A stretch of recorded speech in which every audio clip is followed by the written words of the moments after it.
Welcome back to the channel and welcome back to another edition of Props of the Week. And as always, you got me, King of Crackdown, and Cosmo Bets giving you our Props of the Week.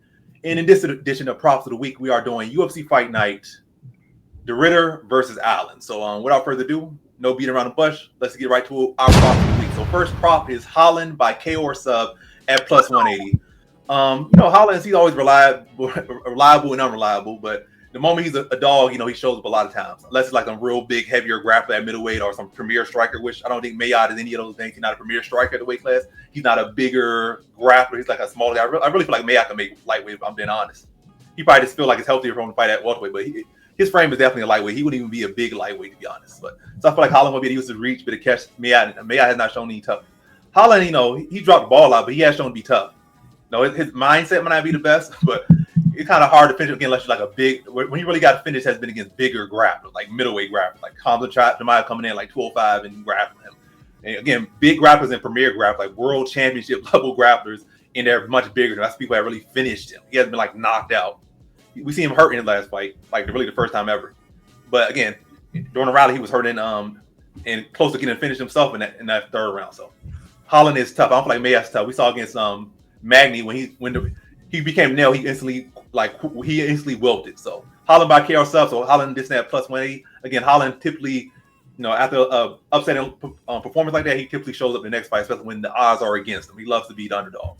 He kind of chokes when he gets the ball, but when the ball's against him, he shows up. So I like Holland a lot, and I do think he's the better overall fighter and the tougher overall fighter, and has a much more high level competition, in my opinion. In next one, we got Vera by KO at plus 380. So Zahabi has never been particularly tough. And Zahabi was close to getting finished several times against Aldo, especially in that third round. But Aldo just has no gas tank and like 40 years old, so he wasn't able to put the gas on. Like he went for the finish and he got finished. He went for the finish and he gassed himself out, and then Zahabi was able to take over and get a split decision that he probably still should have lost, in my honest opinion. Because I think he lost like the first two rounds, and then he got hurt in the third round, and he was able to just rally because Aldo gassed. But again, the first two rounds were close, but I think Aldo won them. I picked Zahabi to win by decision, and I got the money from him. I would arguably say Zahabi should have lost that one, but they were in Canada. And Aldo was retiring anyway, so like, give it to Zahabi, give me my money. So I've benefited from it. But in this case, Vera is still sticking around. Vera don't got cardio issues. Vera got kind of like volume issues. Like he kind of a late bloomer. But hey, he has been in this situation a lot of times where he'll lose the whole fight and then he'll catch you at the end. And that's what happened to Zahabi in the fight against Aldo. Like he was losing the whole fight, but he got hurt at the end. So I can imagine this like Zahabi sticking behind the jab, showing good defense, and then in the closing second he get caught, and it's all she wrote. Typical Vera type fight. So Vera at plus 380 by KO. It's not like I don't think Vera going to decision him. I don't think Vera going to submit him. Vera going to knock him out if he wins. And it's really a 50-50 fight at worst. So yeah, Vera by KO at plus 380. And if he's going to win, it's most likely by KO. That's a great value. Plus 380 for Vera by KO. Next one, I got Gibson by sub or decision at minus 140. I think Gibson's grappling advantage will be huge against Ari Klingling.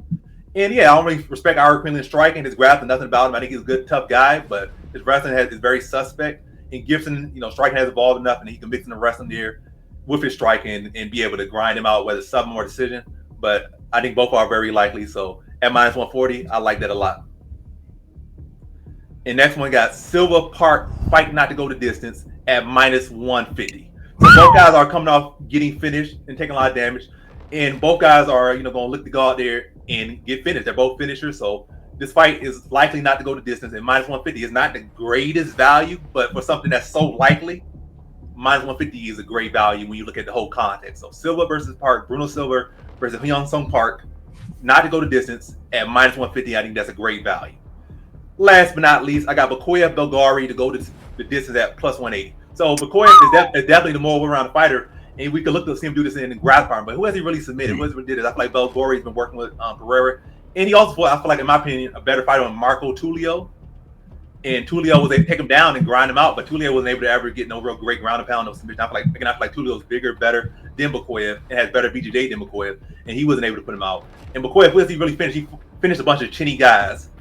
So again, I can see a Bakoyev finish, but I feel like this one probably, kind of has decision written over. I think it'll be a close, tough fight. Again, finish could happen on either side, but I'm more so see it's been a tough, close fight with Bakoyev edging it with his wrestling. Ultimately, probably not able to get the ground and pound he wants, or set the shots up he wants, but he's going to do what he needs to do, mixing the grappling, control time, and grind out a decision over Belgori. So Bakoyev whether Belagori, edges out some miraculous decision on his side or some robbery or whatever, he still hits, or whether Bakoyev gets the decision is plus 180. So it's not just Bakoyev by decision, like the fight to go the distance. So Bakoyev Belagori to go the distance, to go to a decision is plus 180. So if I would have did Bakoyev by decision, it probably would have been plus 300. But Bakoyev to win by decision is, I'm saying it wrong, but Bakoyev and Belagori fight to go to decision is plus 180. That's what I'm hitting on. So the fight to go to the decision plus 180 is the last prop. And how do you feel about these props, Pro Smo?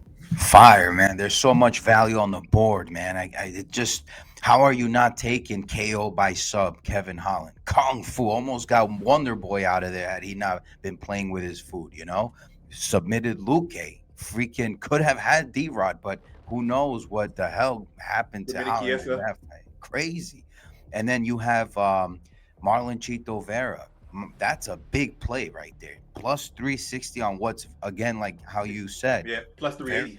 Plus 380. Very likely, right? He doesn't even load on his shot. That's how much power that guy has at bantamweight. His guard is up. I mean, he could get this done in many ways, and he has all 3 rounds for it if he's looking for it. I know he has to make a statement. It's funny you mention Aldo, because Aldo, and this is public. It's on the record, man. He sustained 3 ailing injuries and was asked by his management team to when they were in Montreal to cancel the fight, and he didn't. He went in there with Zahabi. So I'm not sure what the hell Zahabi or his management team, his promoters are all talking up about Aldo when that's, the man was ailing. He was an ailing lion. And then you have Richie Long, you said is getting submitted by Gibson, right? What's the prop on that? The value? No, sub or decision. So to get subbed or decision, minus 140. Minus 140 sub or decision. Wow. Richie Lang. And then Bruno Silva, I mean, he's going for broke. 4 fight of the night performances, finishes, until obviously he faced off with Joshua Van. And incredible. He's got that twitchy style, Thai boxing, like the crouching tiger. It's hysterical. And, when he tripped, judo tripped and swept Joshua Van, that was incredible. I could not believe it. Many times he was inches away of finishing Joshua too. In one instance, I could not believe that Van's neck didn't snap and he didn't go down. So, Bruno got touched up a lot in that fight. And here we go, another Korean prospect, very young, very unfair that he took a short notice fight. So they're both going to go at it. And we'll see, minus 150. And then finally, you have, you said the last prop was a plus 180 full decision, right? On Bekoev, Asmat Bekoev. Now for both the fight to go the distance. So regardless of who wins, if it goes the distance, it's plus 180. That's fire, man. Plus 180 either fighter to go the distance with that range and that control. Yeah, let's go. 30-foot octagon. You heard it here first. All right. So that's been our props of the week for UFC Fight Night, the Ritter versus Allen. Once again, let me run through them again. So Holland by KO or sub at plus 180. Vera by KO at plus 380. So Marlon Vera by KO at plus 380. Gibson by sub or decision at minus 140. Silver Park fight not to go the distance at minus 150. And last but not least, Bakoyev Belgori to go the distance at plus 180. So that has been our props of the week. Once again, King of Crackdown and Pro Smoke Bets. Thanks for watching UFC Fight Night, the Ritter versus Allen. Thanks for watching. Like, comment, subscribe, and come back for more videos. Peace.